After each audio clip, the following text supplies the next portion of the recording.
November 28వ తారీఖు మార్గశిర శుద్ధ అష్టమి శుక్రవారము శతభిష నక్షత్రము కాలాష్టమి లేదా కాలభైరవాష్టమి అంటారండి. చాలా విశేషమైనటువంటిది.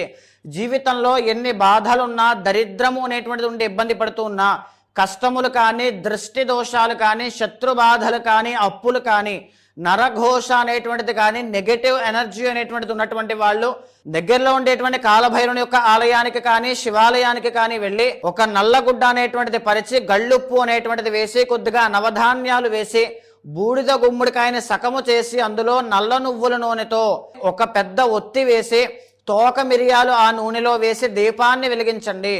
కాలభైరవ అష్టకము అనేటువంటిది ఆ రోజున ఆ సన్నిధిలో పారాయణ చేయండి. మీరు బాధపడే ప్రతి సమస్యకి కూడా పరిష్కారం కనబడుతుంది.